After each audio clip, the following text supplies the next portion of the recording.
অমিল CA certificate অথই জলে মতুয়ারা আবেদন করেও সার্টিফিকেট পাওয়া যাচ্ছে না, এমনটাই অভিযোগ রানাঘাট উত্তর পূর্বের ভোটারদের। আর খুব স্বাভাবিকভাবেই ভোটার তালিকা ঘিরে একটা অনিশ্চয়তা বাড়ছে। রানাঘাটের রাজনৈতিক চাপানোতরও পাল্লা দিয়ে বাড়ছে।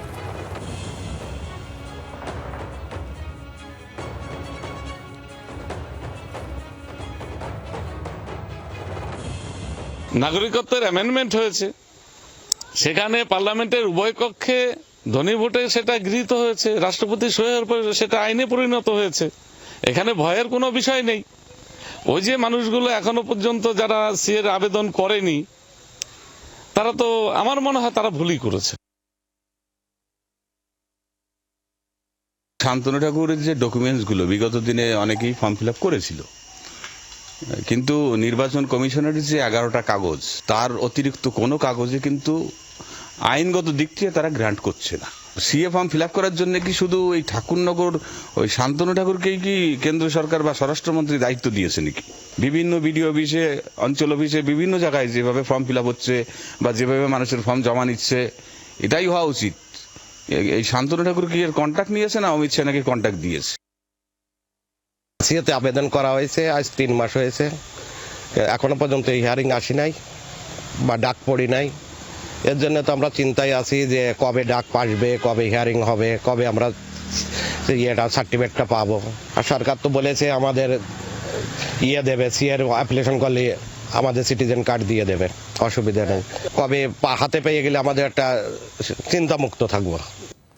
ঠিকই তো, সরকারের তরফ থেকে আশ্বাস দেওয়া হয়েছে, তারপরেও কেন সিএ পাওয়া যাচ্ছে না? এই ফর্ম ফিল আপ করার পরেও কেন ডাক পাচ্ছেন না এই ভোটাররা?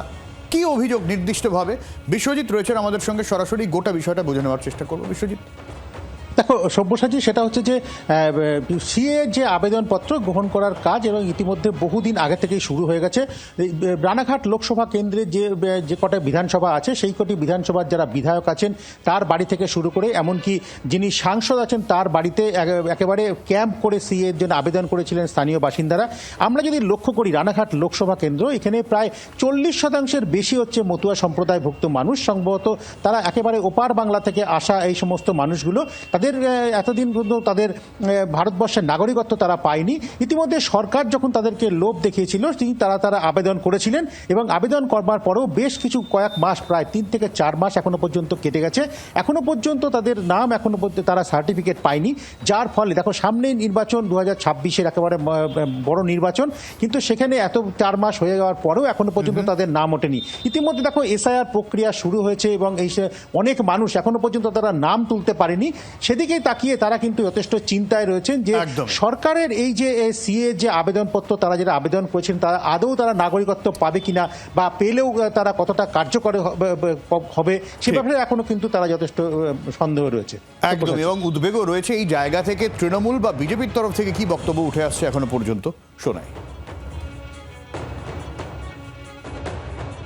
আমরা প্রথম থেকেই বলেছিলাম একটা ভাওতা এবং মানুষকে লোক ঠগানি, এবং প্রতিটা নির্বাচনে এরা মানুষকে বিভিন্ন রকম হয়রানি করে, তাদের নির্বাচনী ইস্যু তৈরি করে ভোটটা নেয়। এই সিএটাতে একটা নির্বাচনী কৌশল, নির্বাচনী প্রচার, মানুষকে ওরা মানুষের জন্য কিছু করে না আর কিছু করবেও না। সিও একটা ফলস।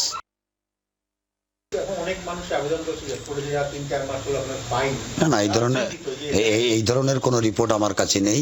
প্রচুর মানুষ ইতিমধ্যে সার্টিফিকেট পেয়ে গেছে এবং প্রচুর মানুষকে প্রতিনিয়ত কৃষ্ণনগর ডিএলসিতে তাদেরকে ডাকা হচ্ছে। যারা 26-এ ভোট দিতে পারবে না তারা 28-এর পঞ্চায়েত নির্বাচনে দেবে, 29 সালে লোকসভা নির্বাচনে দেবে। নাগরিকত্বের সার্টিফিকেট পাওয়া মানে তাদের একটা সুনিশ্চিত ভবিষ্যৎ তৈরি হলো। কোনোদিন কোনো অবস্থানে আর কেউ তাদেরকে হ্যারাসমেন্ট করাতে পারবে না। অর্থাৎ বিজেপির তরফ থেকে যখন অভিযোগ অস্বীকার করা হচ্ছে, তৃণমূল গোটা বিষয়টাকেই বিজেপির ভাওতাবাজি বলে দাগিয়ে দিচ্ছে। বাংলার আওয়াজ, বাঙালির আবেগ, জি 24 ঘন্টা।